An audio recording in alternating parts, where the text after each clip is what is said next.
오십시오. 월요일의 코너입니다. 칠선 클래스.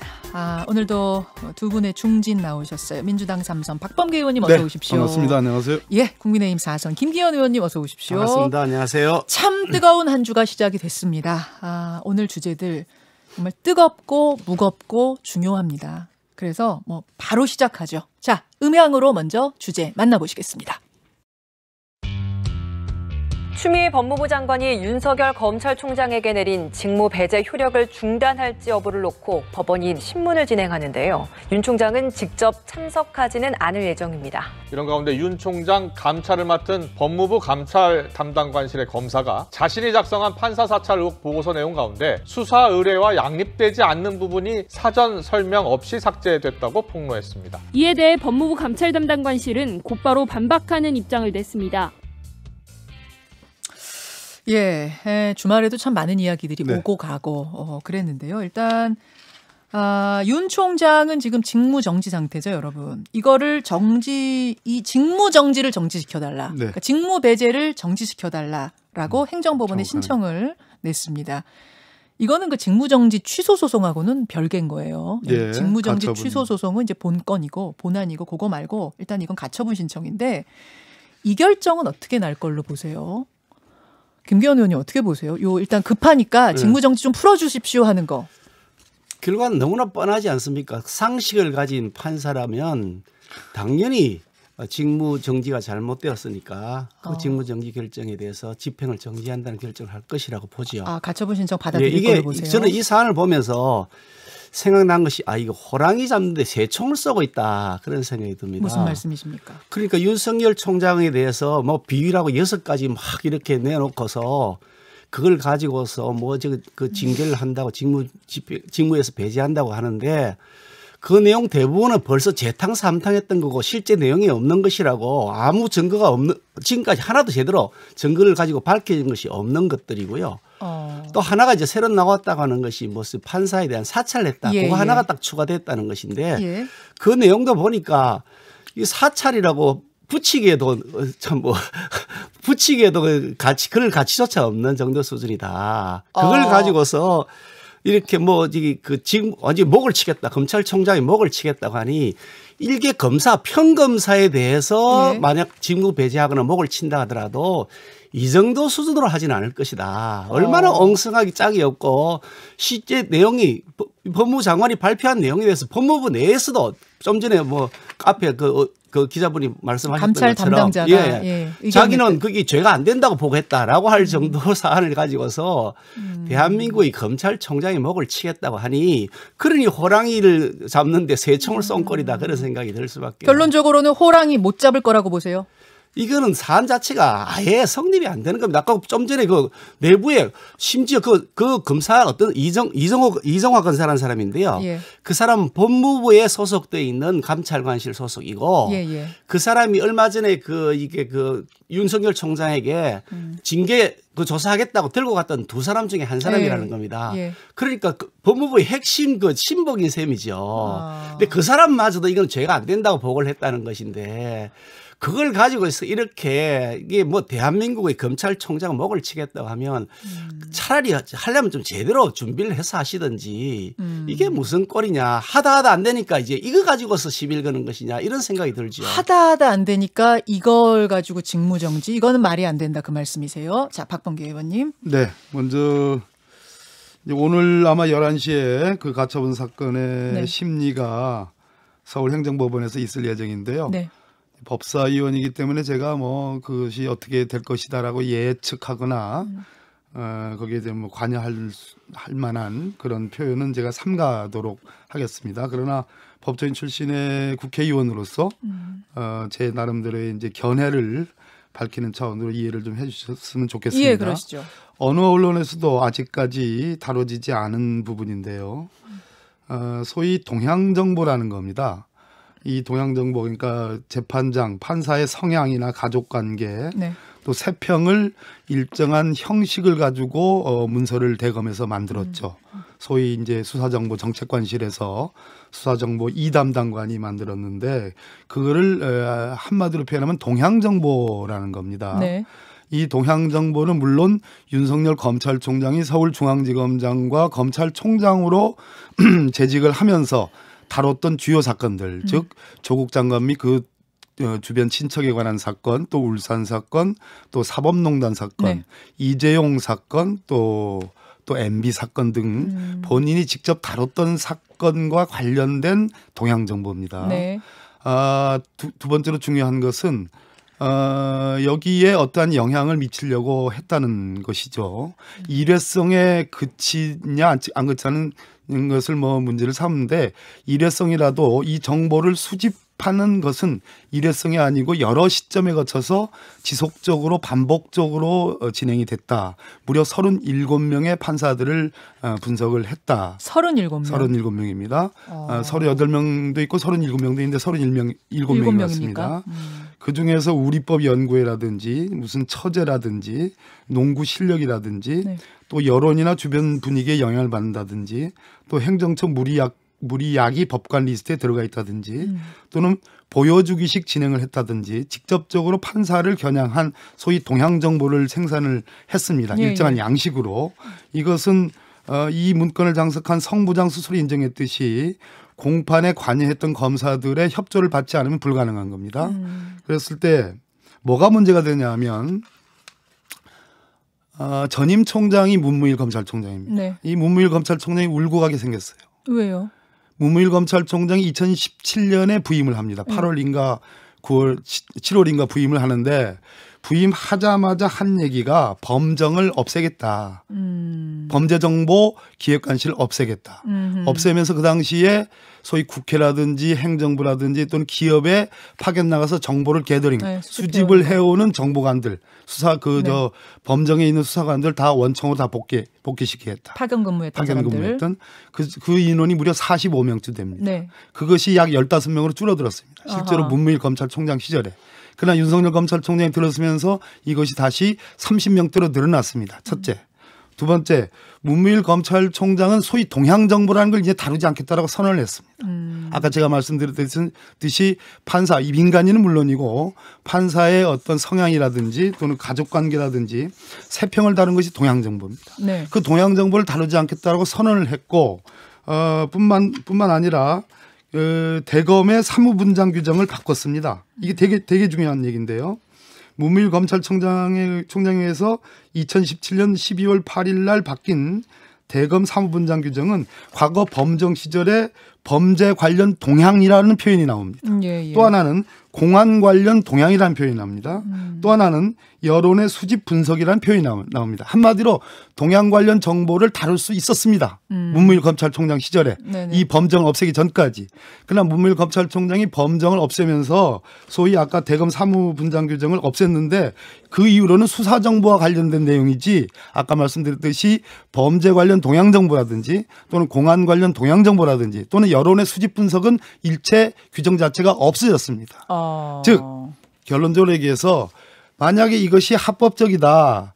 적정한 것이다라고 주장하려면 네. 그러면 전임 문무일 검찰총장 시절에도 이것을 했는지 제가 되묻고 싶습니다. 제가 알기로는 하지 않은 것으로 알고 있습니다. 하지 말라고 했고 그래서 하지 않았었다. 그렇습니다. 그때는. 따라서 이것은 윤석열 검찰총장이 본인을 위해서 네. 본인이 다뤘던 사건들을 말 그대로 재판에 영향을 미치기 위해서 했던 정보 수집, 세평 수집, 가족관계 수집, 또 개인 판사의 성향 수집, 즉 동향 정보 수집이라고 보여지고 일정한 양식에 의해했고 더더욱 중요한 것은 공소 유지 공판과 관련이 없는 반부패 강력부의 이 문건도 활용하게 했다라는 네. 측면에서 이건 대단히 위험한 것이다라는 얘기입니다. 좀 지금 길게 설명해 주셨는데 제가 처음 다루는 거기 때문에 잠깐만 설명을 하고 넘기겠습니다. 요약을 하고 그러니까 문무일 총장 때 안 하던 걸 윤석열 총장이 부활시켰다는 건 어떤 특정한 목적을 가지고 부활시킨 거 아니겠냐 지금 그걸 지적하신 것 같고요. 그럼 그것은 재판에 영향을 미치고자 하는 의도를 가진 것이었고 그다음에 나온 내용들이 이것은 단순 정보 보고가 아닌 불법 사찰이라 동향 정보라고 때문에 볼 수 그것이 있는. 소위 사찰 정보에 해당할 수 있는 오해의 여지가 있기 때문에 문무일 검찰총장 스스로가 검찰개혁의 일환으로 폐지하고 하지 않은 것이라는 얘기입니다. 자, 김기현 의원님. 울고하게 생겼어요. 우리 박 의원님께서 정확하게 사실 파악이 안 된 상태에서 아마 추측을 통해서 단정적으로 말씀하시는 책임을 걸고 이런 겁니다. 그 예전에 어떤 그 정보들을 수집했냐면 일종의 반정부 인사 혹은 자신들에 대해서 비판적인 사람들에 대해서 뒷조사하고 혹은 미행하고 뭐 감청하고 네. 뭐 주변에 사람을 만나서 탐문하고 다니고 하면서 그 사람이 뒷조사를 해서 이 반정부 인사들에 대해서 나중에 그걸 데미지를 주기 위해 손실을 그 타격을 주기 위해서 여러 가지 정보들을 입수를 했던 거죠.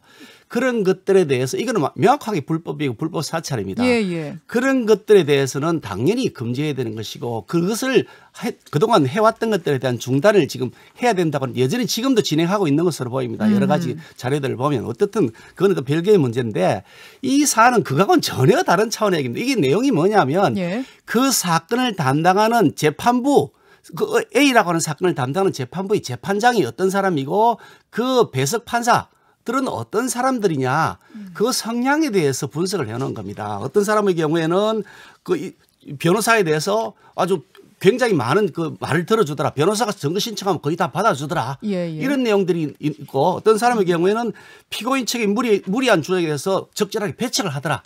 그러니까 검사가 공판을 수행하는 과정에서 이런 주장들이 있을 거니까 그에 대한 대비를 사전에 하라. 이런 소송의 전략에 관한 거죠. 소송 전략. 검사라고 하는 사람들이 최종 판정하는 사람이 아니잖아요. 기소를 해놓고 판사의 판정을 기다리는 사람이에요. 일종의 축구 시합 같으면서 축구 선수죠. 그 심판이 그 오프사이드를 잘 불어주는지 아니면 페널티킥을 자주 주는지 아니면 그 어드밴티지 룰을 제대로 적용하는지 안 하는지 이런 거 좀 알아야 되는 거 아니겠습니까? 미국에서 이거는 지금 우리나라 얘기가 아니고 미국에서 그 지금 그 미국 검사를 위한 기초 공판 기법이라는 책자가 있답니다. 그 책자의 내용이 어떻게 되어 있냐면 검사는 판사 스타일에 익숙해져야 되고 공판 전략을 그에 맞추어 조정해야 된다고 검사에게 가르친다는 거죠. 그리고 심지어 미국에서는 판사에 관한 정보를 학력, 경력, 그 사람이 지지하는 정당까지 아예 정부 홈페이지에 공개해서 게시를 한답니다. 책을 만들어서 판사에 대한 평판 자료를 파는데 인터넷에도 공개가 되어 있고요. 심지어 그 사람이 가입한 단체가 어디냐, 활동하는 단체는 뭐냐, 그리고 그 사람의 개인적인 성품은 어떤 사람이냐, 그리고 재판하는 스타일이 어떤 것이냐 이런 내용들이 싹 다 분석되어 있는 자료들을 공개해서 다 판답니다. 그럼 뭐 농구 잘한다 이런 거는? 그냥 한마디 써나게 농구 잘했다는 게 그 사람이 무슨 사찰이 되게 농구 잘했다고 그 사람을 벌을 주겠습니까? 아니면 그 사람을 상을 주겠습니까? 그냥 그런 말이 들린다고 해서 썼던 것 같아 보이는데 그건 재판 진행하고도 별 의미도 없는 사찰하고도 상관이 없는 것이고요. 사찰이라는 건 이런 겁니다. 어떤 내가 그 사람에 대해서 공격을 해야겠다는 목표를 정하고 그에 대해서 목적을 가지는 것 첫째로. 약점 잡으려고. 그렇지. 자신의 직무 수행을 공판에는 직무 수행이 아니고 공판에서 어떻게든 유죄의 판결 그리고 중형을 받아내야 되는 검사 입장에서 그런 업무의 전략이 아니고 저 사람에게 어떤 불이익을 줘야겠다. 인사에 좌천을 줘야겠다. 이런 생각을 가지고서 그것도 방법에서 불법적 방법을 통해서 사찰하는. 이건 내 얘기가 아니고 박주민 의원 민주당의 최고인 박주민 의원이 하신 얘기입니다. 2018년에 하셨던 그 말씀을 얘기하신 것 같은데. 지금 미국 말씀을 하시는데 만약에 지금 말씀하신 판사들의 재판 성향이라든지 재판 진행 방식이라든지 판사들의 어떤 그 개인적인 캐릭터, 뭐 개인 정보 같은 것이 미국의 CIA나 FBI라는 정보기관이 또는 미국 법무성이 그것을 만들었다는 그런 얘기는 아니에요. 그거라면 미국에서 가만히 있었겠습니까? 미국이라는 데가 워터게이트 사건으로 대통령이 소속된 정부가 소위 그 도청을 했다는 거 그것을 숨긴 것만으로 대통령이 하야를 할 정도였어요. 지금 말씀하신 것은 미국이 정보의 나라 아니겠습니까? 소위 민간 섹터에서 얼마든지 뭐 우리나라에서도 심지어 이 사건 뭐 지금 저 직무 배제하고 지금 징계 요청을 하니까 무슨 로펌에서도 재판을 준비하기 위해서 재판장이 어디 출신인지 성향이 어떠한지 뭐 이런 거 다 변호사들도 분석한다. 다 한다. 그런 얘기 하더라도 그것은 민간 섹터에서 얼마든지 할 수 있는 얘기예요. 그런데 이것은 어디서 만들었느냐? 대검입니다. 대검찰청이 어떤 곳이에요? 2,000명의 검사들을 일사불란하게 군대식으로 지금 윤석열 검찰총장 징계 의결되니까 전국의 검사들이 다 들고 일어날 것처럼 지금 얘기하는 거 아니겠습니까? 그 정도로 완벽한 일사불란의 군대식 체계에서 대검이 대검청장의 지시를 받아가지고 소위 정보를 판사의 아까 동향 정보를 다 수집을 해가지고 도대체 누구 이 처장의 처제라는 것이 공판에 무슨 의미가 있고 또 보여주시기 재판을 한다라는 그 정모부장입니다. 뭐 MB 재판, 이 항소심 재판을 하니까 이름 다 나온 얘기예요. 보여주기식 재판하면서 뭐 검사 보고 그 검사석에서 PT하지 말고 밖에 중앙에 나와가지고 하라라는 네. 것이 그 미국식 영화에 보면 다 나오는 얘기인데 그거 자체가 비난받을 소지가 없어요. 그런데 그것을 이 보고서에 대검에서 정보 이담당관이 성모부장이 이 문건에 양식으로 올렸습니다. 그러면 이것은 공판 관여, 성모부장이 스스로 인정했습니다. 공판 관여 검사한테 협조를 받아서 지금 올린 것이라고. 네네. 그런데 특검법이 뭔 조항이 있는 줄 알아요? 특검법에. 어떤 겁니까? 파견 나간 검사가, 특검에 파견 나간 검사는 검찰청 소속의 검사가 특검에 네. 파견 나가지고 그 수사나 공판에 관여하면서 그 내용을 자기 소속 기관인 검찰에, 대검에 네. 보고할 수 없도록 돼 있어요. 아, 공유하면 보고하면 안 된다. 3년 이하의 징역 처벌됩니다. 이건 무슨 얘기냐? 개개 사건마다의 그 사건에서 공판이라는 범위 내에서 다뤄져야 된다는 것이지, 그렇지 않고 이것을 특정한 상급기관에 올려가지고 그것을 일종의 양식으로 만들어가지고 분석 보고서를 만들어가지고 공판과 관여가 없는, 공판과 아무 상관이 없는 반부패 강력부에게도 줬다. 이건 활용하라는 겁니다. 활용하는 방식은 상상을 해보면 여러 가지 방식이 있어요. 그건 제 입으로 여기 얘기할 수가 없습니다. 예를 들어서 그 재판장의 스타일이 예. 어떠하다, 보여주기식, 예. 미리 멘트를 준비한 느낌, 뭐 이런 등등, 무슨 처장의 뭐 처제, 네. 무슨 농구 실력이 뛰어난다, 이런 것을 예를 들어서 언론에게 흘려준다.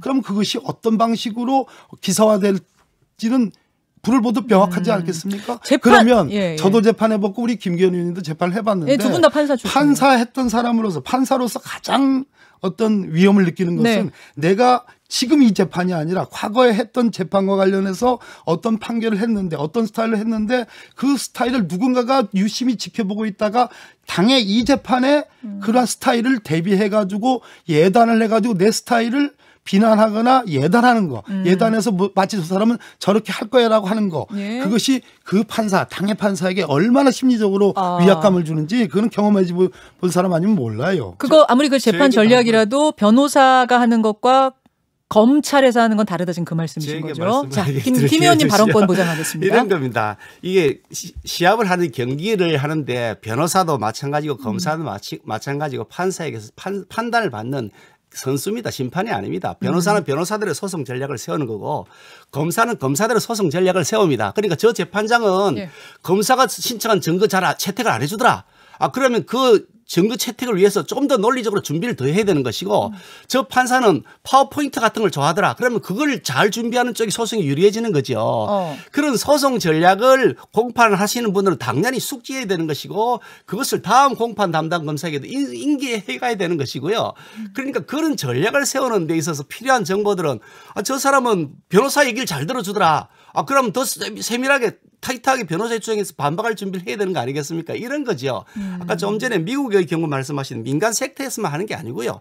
아까 말씀드린 미국 검사를 위한 기초공판 기법이라는 책자는 미국의 검사의 교육을 위한 공공기관에서, 공적 기관에서 만든 겁니다. 검사 교육하는 기관에서 만든 겁니다. 그러니까 그 민간 섹터에서 것도 아니고요. 정부 홈페이지에, 아예 행정부의 홈페이지에 판사의 지휘 성향과 그 사람의 학력 경력 다 공개해 놓고 있는 겁니다. 공공 섹터에서 이미 다 하고 있는 거죠. 거기다 아까 좀 전에 특검 말씀하셨는데 특검은 검찰하고 별도로 분리됩니다. 특검에서 조사한 내용을 자기가 소속되었던, 과거에 소속되어 있던, 파견 나왔던 그 검찰 측에다 보고하면 안 되죠. 그거는 당연한 것이고, 검찰 내부에서의 수사는 가령 서울지검에서, 서울중앙지검에서 조사하고 있었는데 서울 서부지검에서 비슷한 사안이 있다 할 때 그거는 서로 정보를 공유합니다. 그래서 그거에 대해서 이 사람이 여기에서 이런 재판 받고 있는데 저기서 다른 말 하더라. 그러면 그 사람을 다시 불러서 왜 다른 말 하느냐라고 해야 될 거 아닙니까? 그러니까 그 검찰청 내부에서의 정보의 공유에 대해서 논란을 벌인 것은 그 특검하고의 경우는 다르다는 얘기고요. 좀 전에 판사 말씀을 하셨는데 저도 판사였습니다만 내가 예전에 판사 그 사람에 대해서 무기징역을 선고했다. 그 사람에 대해서 내가 무죄를 선고했다. 다른 사람이 뭐라고 얘기하는데 그걸 왜 두려워합니까? 자기가 자신 있게 무기징역을 선고했으면 하는 것이고, 무죄를 선고했으면 하는 것이고, 그에 대해서 비판하는 거, 그 사회적 비판을 하겠죠. 판사가 그거 무서워서 두려워서 나에 대한 세평을 수집하지 말라 그러면 그건 판사가 아니죠. 판사의 재판은 전부 공개되는데 비밀 재판을 하는 겁니까? 그럼 제가 반론을 제기할게요. 국회는 국정감사도 할 수 있고 국정조사도 할 수 있습니다. 그러니까 수사 작용까지는 그 정도로 공권력에 그러니까 강제처분을 할 수가 없을 뿐이지 사실상 모든 대통령실을 포함해서 모든 공공기관, 정부 예산이 들어가는 공공기관에 대한 감사 권한이 있잖아요. 네. 조사 권한이 있잖아요. 그렇죠. 김기현 의원님께 묻습니다. 김기현 의원님이나 저 박범계 의원이나 우리가 감사를 하고 조사를 할 수 있는 권한자인데 피감기관이 아주 계획적이고 아주 구체적으로 박범계 의원과 김기현 의원에 관한 이 사람의 스타일은 뭐고 이 사람의 경력은 뭐고 과거에 무슨 일을 했고 기타 등등 이 사람은 국정감사 때마다 이런 식으로 관점을 두고 있고 거기에 대해서 우리 기관에 대해서는 어떤 측면이 있고 이 사람의 인적 관계는 누구가 어떠하다 박범계가 누구하고 친하고 누구하고 덜 친하다 이런 것을 피감기관이 어떤 그 장에 의해서 지시를 받아가지고 아주 계획적이고 구체적으로 보고서를 생산을 해내고 그걸 가지고 피감 대비용으로 여러 사람의 배포를 하고 뿐더러 언론에도 슬쩍 흘려주는 방식으로 꼭 이번 사건에서 그렇게 했다는 것은 아니지만 예. 흘려주는 방식으로 감사기관인 우리에 대한 그것을 만든다면 그것은 지극히 합당합니까? 제가 말씀을 드리죠. 합당합니까? 방금 질문하신 합당하지 것처럼 않습니다. 이 수사기관이나 감찰기관이 자신들의 어떤 특정한 목적을 가지고서 예. 가지고 사람의 뒷조사를 하고 그게 국회의원이든 민간이든 상관없습니다만 하는 것은 위법이죠. 그러면 안 되죠. 그게 불법 사찰입니다. 그런데 이 사건은 그게 아니고요. 자기가 담당하고 있는 사건인데 이미 재판이 되고 있는 그 사건입니다. 그 사건 담당 판사가 이런 성향이다 저런 성향이다 분석하고 대책을 세운 것이고 지금 보도된 내용을 보니까 대검 그 감찰부에서 압수수색을 했다고 하는 겁니다. 근데 컴퓨터 포렌식을 다 해봤는데 네. 요번에 나왔던 요 재판 대응 분석 자료 네. 그 외에는 추가 자료가 사찰 문건이라고 볼 수 있는 자료조차도 아예 하나도 안 나왔다는 거거든요. 그렇다면 무슨 얘기냐. 요 사건 담당 재판부에 대해서 사건 공판 전략 자료를 만든 것이고요. 그 내용에도 거의 대부분을 보면 방금 말씀드린 것처럼 이 사람 재판 진행 과정에서 이래라 저래라 간섭하는 스타일이다. 간섭 안 하는 스타일이다. 그리고 변호사 말 잘 들어준다. 아니다. 이런 얘기인데 아까 우리법 연구에 말씀하신 딱 한 사람에 대해서 그게 나온다는 겁니다. 그런데 그래 놓고 합리적으로 그리고 은행이 부드럽게 잘 재판 진행한다. 이렇게 돼 있다고 한답니다. 그게 무슨 사찰 자료고 그 사람에 대한 처벌 위한 자료고. 제가 이 방송을 아마 지금 청취를 하고 계실지 아니면 나중에 유튜브를 통해서 청취를 할지 모르지만 문무일 전 검찰총장께 제가 그럼 한번 여쭤보고 싶습니다. 당신께서 2017년에 부임하신 이후로 검찰총장으로 임기를 채우고 옷을 벗었습니다. 그동안에 인사를 여러 차례 했습니다. 이것이 2019년 2월에 윤석열 검찰총장이 취임해서 인사철에 대비해서 일회용으로 만든 문건이라 9쪽에 37명의 판사들의 성향 보고서인데 이것을 인사철에 불가피하게 만들었다라고 주장을 하여 일회성으로 윤석열 검찰총장 측은 그럼 문무일 검찰총장께서 묻습니다. 지금 범정에서 수정으로 바꿨는데 그리고 규정까지도 다 바꿨는데 동향보고 일제 취급하지 못하도록 했는데 또 일선에 소위 아이오라고 검찰 출신 수사관들을 일선에 무려 40명 가까이 되는 사람들을 15명으로 축소했는데 그러면 문무일 전 검찰총장은 그렇게 인사 많이 하면서 여러 번 동안에 이러한 동향 문건 보고서를 만들었는지 제가 묻습니다. 만약에 윤석열 검찰총장 측에서 전임 문무일 검찰총장 때도 이런 거 만들어서 활용했다라고 그러한 근거를 제시하면 그러면 상당 부분 내가 납득할 수 있습니다. 그러나 그것조차도 만약 그렇다면 우리 검찰은 역사 이래로 지금까지 언제나 사찰이 안지도 모르고 무감각하게 사찰을 해왔다라는 결론밖에 내릴 수가 없습니다. 저는 그런데 문무일 검찰총장 시절에는 없었다라고 저는 그렇게 믿고 싶습니다. 혹시 알고 계세요? 믿고 싶습니다. 조금 알고 계십니까? 믿고 싶습니다. 뭔가 조금 그 부분에 대해서 심증이나 뭔가를 좀 알고 계셔서 최소한 이 정도로 그런 게 아닌가 문무일 검찰총장이 다 돌려보냈다. 규정 바꿨다. 동향 보고 취급하지 말라라고 했으면 저는 그분은 안 했을 거라는 생각을 갖고 있습니다. 이렇게 이제 이게 사찰이냐 아니냐에 대해서 두 분의 의견이 엇갈리는데요. 마지막 질문은 사실 더 가야 되는데 지금 이 하나만 갖고도 워낙 뜨거워서 두 분 다 판사시잖아요. 그러면은 박범계 의원님은 혹시 나 판사 시절에 검사들이 이렇게 나 뭐 이런 거 출신 학교가 어디 가족 관계 이런 거 했다 그러면 이거는 대노할 일이 대노할 정도가 아니고 제가 서울 형사지법 7부에서 소위 국가보안법 위반 사건을 다루는데 그 당시에 국정원의 IO가 우리 재판부에 와가지고 권총을 보여주면서 그 관련 사건입니다. 미리 예단을 주는 일을 했어요. 그것이 1996년도예요. 그러나 세상이 바뀌었습니다. 근데 아직도 바뀐 걸 모르고 이렇게 한다는 알겠습니다. 것은 있을 수가 없는 일이에요. 이것이 위법이냐 아니냐를 떠나서 이거는 안 되는 겁니다. 자, 김기현 의원님이 본인 판사신데 검사가 이렇게 했다 그러면 어떠세요? 국정원 아이오가 와서 권총을 보여주는 건 안 되죠. 당연히 안 되죠. 그런 짓은 정말 처벌해야 되는 거죠. 왜 다르죠? 그게 그런 사안이 아니고 이게 아니 내가 내 자식이 몇 명이다. 저 사람 열심히 교회 다닌다 그러더라. 그리고 저 사람 그냥 재판 꼼꼼하게 한다더라. 그리고 형량이 무겁다더라.